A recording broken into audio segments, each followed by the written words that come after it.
ఇప్పుడిప్పుడే తెలుస్తుంది కదా ఏళ్ల తరబడి చేసే మోసం. అంటే మీకు లేటెస్ట్ ఎగ్జాంపుల్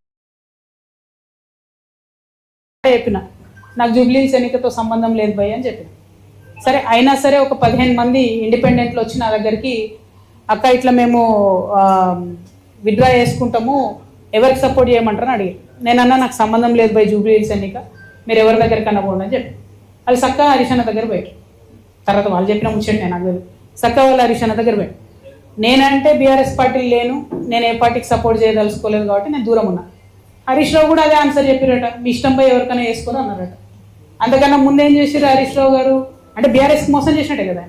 అంతకన్నా ముందేం చేసిర్రు హరీష్ రావు గారు, ఎలక్షన్ పెట్టక ముందే ఇవ్వకి పలానా క్యాండిడేట్ని పెడితే మీకు సపోర్ట్ చేస్తా కాంగ్రెస్ కానీ చెప్పిరట పైకి, వాళ్ళు వద్దన్నారట. అన్నాక ఈయన సైలెంట్ అయిపోయి. అంటే గమ్మత్ ఏముంటుంది హరీష్ రావు గారిది అంటే తెలియడానికి టైం పడుతుంది. ఎందుకంటే ఇవాళ వారి అన్ఫార్చునేట్ వారి తండ్రి గారు చనిపోయినారు. అయితే వారు లోపల ఉన్నారు ఇంట్లో. అక్కడి నుంచి కూడా ఎలక్షన్ అవుతున్న సమయంలో టెలికాన్ఫరెన్స్లు అవి పెట్టి మాట్లాడారు. అప్పుడు హరీష్ రావు గారి భజన పరులంతా ఏం బిల్డప్ ఇచ్చిరు, హరీష్ అన్న ఇంత కష్టంలో కూడా పార్టీ కోసం నిలబడి టెలికాన్ఫరెన్స్ పెడుతురు అన్నారు. రిజల్ట్ ఉల్టాయే వరకు ఏం భజన మొదలుపెట్టింది నిన్నటి నుంచి. హరీష్ అన్న లేకపోయి హరీష్ అన్న ఉంటే అసలు ఇక ఒక్క సీటు కానీ వేసి ఉంటే హరీష్ అన్న జూబ్లీహిల్స్ గెలుస్తుంటే మన లెవెల్లో మళ్ళీ పెడుతున్నారు. అంటే వెంటనే తప్పించుకోవడం, అప్పటి వరకు మోసం చేయడం, ఇది హరీష్ రావు గారి నైజం. సో ఇంటి దొంగ ఈశ్వరుడైన పట్టలేడు అన్నట్టు చాలా టైం పట్టింది. ఏదో నాకు తెలిసింది కాబట్టి నేను గట్టిగా మాట్లాడుతున్నా కాబట్టి నన్ను బయట వారేసి. బట్ అక్కడ ఉన్న వాళ్ళు వారు ఆలోచన చేసుకోవాలి.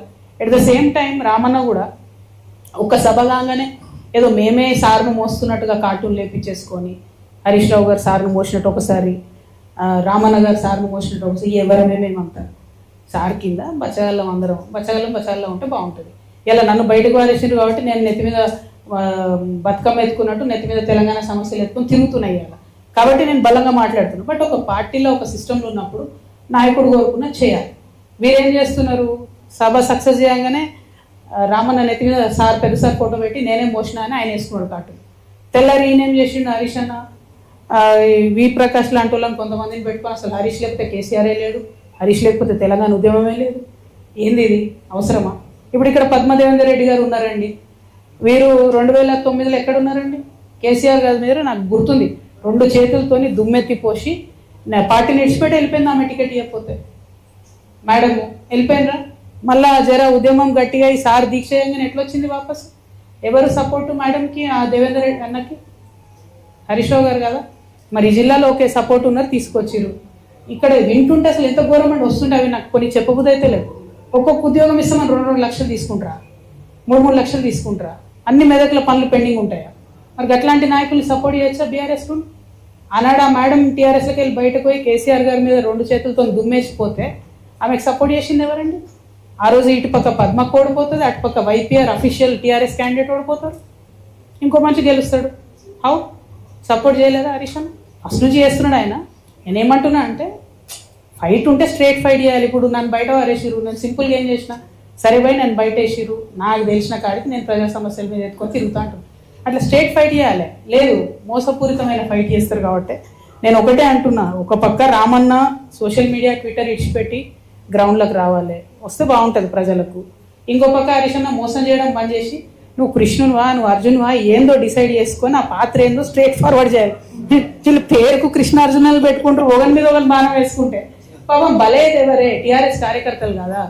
ఇప్పుడు నిన్న నిజంగా చెప్తున్నా, నేను వచ్చి మెదక్ జిల్లాలో ఉన్నా అంటే జూబ్లీహిల్స్ ఎన్నికల తర్వాత కొన్ని వేల మంది బీఆర్ఎస్ కార్యకర్తలు, కొన్ని వేల మంది నేను చెప్తున్నా, అక్క మీతో ఉంటాం, మీతో వస్తాం, వీళ్ళు నమ్ముకుంటే ఉండలేరు. నేను కూడా చెప్తున్నా, తమ్ముళ్ళు మీరు వీళ్ళిద్దరు నమ్ముకుంటే వాళ్ళు ఒకరినొకరు బాణాలు వేసుకుంటే సరిపోతుంది. పక్కన మీద వేయరు, పక్కపాటోని మీద వేయరు, మనోళ్ళనే. అరే ఇక్కడ నిన్న నేను ఒకరింటికి పోతే పాపం ఆయన పక్క పిలిచి చెప్తున్నాను, అక్క ప్లీజ్ మీరు నమ్మకండి, వీళ్ళు మనకు పార్టీకి చేస్తలేరు పని అంటే, నేనే లేను కదా పోయి పార్టీలు అంటే, లేదక్క మేము మీతోనే ఉంటాం, పార్టీ కార్యకర్తలకు మాత్రం ఏమాత్రం లాభం జరగలే అని చెప్తున్నాను. ఎవరండి ఈ జగదీష్ రెడ్డి ఎవరు చెప్పు, ఈ ప్రశాంత్ రెడ్డి ఎవరు చెప్పు, ఈ మదన్ రెడ్డి గారు ఎవరు, నిరంజన్ రెడ్డి గారు ఎవరు? ఏముండే వాళ్ళకు? ఇప్పుడు ఎట్లున్నారు వాళ్ళు? కొన్ని కార్యకర్తలు ఉన్నారు, నేనే ఉన్నా, మీరు చూసుకోండి, నా ఆస్తిపాస్తులు లెక్కలు తీసుకోండి. 2014 ముందు ఏది ఉంది అదే ఉంది నా దగ్గర. ఛాలెంజ్ చేసి చెప్తున్నా, 3 ఏళ్ళు ఈడీ సిబిఐ నా ఎంటబడ్డది, కీసం ఎత్తనే మన ఉన్నదా నా దగ్గర అదనంగా? నాలాంటి ఉద్యమకారులు ఇక్కడ 100 మంది ఉన్నారు, దగపడ్డ ఉద్యమకారులు, వీళ్ళకి ఏముందండి? నేనేమంటున్నా అంటే బ్రదర్, నేను చెప్పాను. నేనేమంటున్నా అంటే టీఆర్ఎస్ పార్టీ కార్యకర్తలను ముంచుడు, నాయకులు వెరుగుడు, ఇది కరెక్ట్ కాదు. పార్టీ అనేది ప్రజల పక్షాన ఉండాలి. అవకాశం ఉంటే అట్లా పనిచేస్తే బాగుంటుంది. ఏమన్నారు? నేను చీట్ గురించి మాట్లాడతలేనే, నేను ఆస్తుల గురించి చెప్తున్నా. నువ్వు ఇంటలే బ్రదర్, నువ్వు ఆస్తుల గురించి చెప్తున్నాను, కేసు గురించి చెప్తున్నాను. కేసు గురించి మాట్లాడడానికి ఉండదు కదా, కేసు గురించి చెప్తాను. నేను బీఆర్ఎస్ పార్టీ కార్యకర్తలు, ఆస్తులు, ఉద్యమకారులు మా గురించి నేను చెప్తున్నాను. यहाँ मेदक में हमारे बहुत सारे माइनॉरिटी भाई हैं, उन सबको भी मैं सलाम करती हूँ। और हमारे माइनॉरिटी भाई